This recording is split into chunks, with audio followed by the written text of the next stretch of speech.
বাংলাদেশ গঠনের জন্য সবাই সম্মিলিতভাবে ইলেকশনে গেলাম।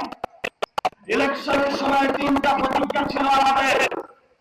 একটা প্রতিজ্ঞা ছিল একটি গণতান্ত্রিক ইলেকশন হবে, যে ইলেকশনে ইঞ্জিনিয়ারিং হবে না, যে ইলেকশনে চান্দাবাজরা পার্লামেন্টে যাবে না, যে ইলেকশনে দখলবাজরা পার্লামেন্টে যাবে না, যে ইলেকশনে সন্ত্রাসীরা পার্লামেন্টে যাবে না, যে ইলেকশনে যিনি প্রবন্ধ হবেন উনি হবেন জনগণের প্রতিনিধি।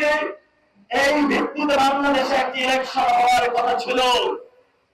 দুঃখ এবং পরিতাপের বিষয়, আমরা বাংলাদেশে পেয়েছি একটা ইঞ্জিনিয়ার ইলেকশন, যেখানে পার্লামেন্টে গিয়েছে সমাজের অনেক অসৎ লোক, যারা দখল বাণিজ্য করে, নদীতে বালু উত্তোলন করে, আপনার দোকানপাট দখল করে, দিনে দুপুরে সন্ত্রাসী কার্যক্রম করে, সিএনজি স্টেশনে চাঁদাবাজি করে, বাস স্টেশনে চাঁদাবাজি করে, ঘাটে মাঠে সব জায়গায় চাঁদাবাজি করে, এমন লোকদেরকে হলো এই ইলেকশনে পার্লামেন্টে পাঠানোর ব্যবস্থা করা হয়েছে।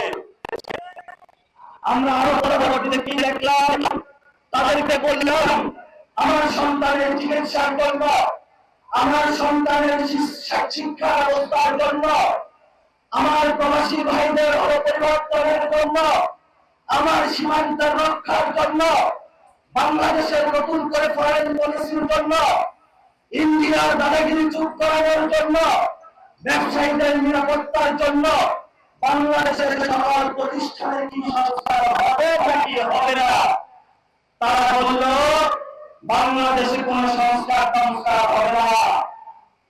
আমরা আজকে ঘোষণা করতে যাচ্ছি, যতই ধারাই বাড়াই করো, বাংলাদেশের মানুষ ভোট দিয়েছে ৭৫%। বাংলাদেশের মানুষ কড়াই গন্ডায় আপনাদের থেকে সংস্কার বুঝে নেবে ইনশাআল্লাহ। সংস্কার এটা কোন একক ব্যক্তির নয়, বাংলাদেশের সংস্কার বাড়িয়ে দেবে আবু সাইদের ব্যাপারটার উপরে। বাংলাদেশের সংস্কার দাঁড়িয়েছে এই মাত্র উত্তরের ৭ জন শহীদের রক্তের উপরে। যারা এই শহীদদের রক্তের উপরে বেইমানি করবে, বাংলাদেশের মানুষরা তাদেরকে প্রতিশোধ নিতে জানবে ইনশাআল্লাহ। আমরা ধৈর্য ধারণ করছি। আমি গতকালকে বলেছিলাম, ধৈর্যের বাঁধ আপনারা ভাঙবেন না।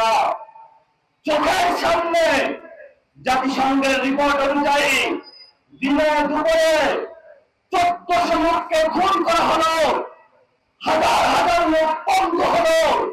যেই খুনি হাসিনা এই খুনের নির্দেশ দেওয়া ছিল, আমরা সবাই ঐক্যমত ছিলাম বাংলাদেশ আওয়ামী লীগের বিচার হবে, খুনি হাসিনার বিচার হবে।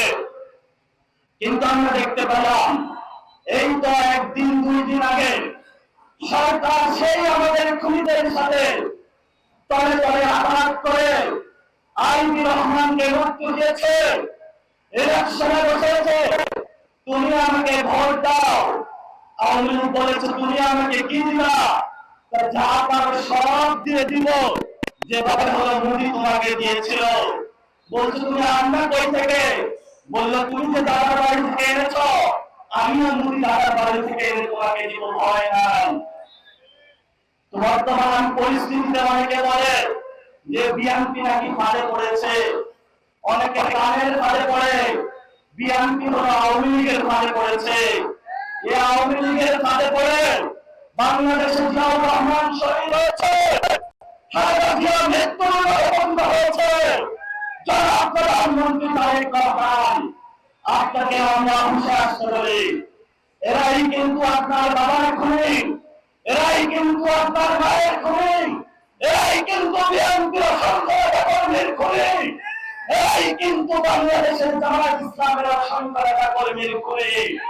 শুধু এরা দলীয় নেতা কর্মীদেরকে খুন করে ক্ষান্ত হয় নাই, এরা সেই আমাদের সাগরগুলিকে হত্যা করেছিল, শাপলা চত্বরে অসংখ্য আমাদের নির্বাহীদেরকে হত্যা করেছিল, পিলখানা অসংখ্য বিদ্রোহীকে হত্যা করেছিল।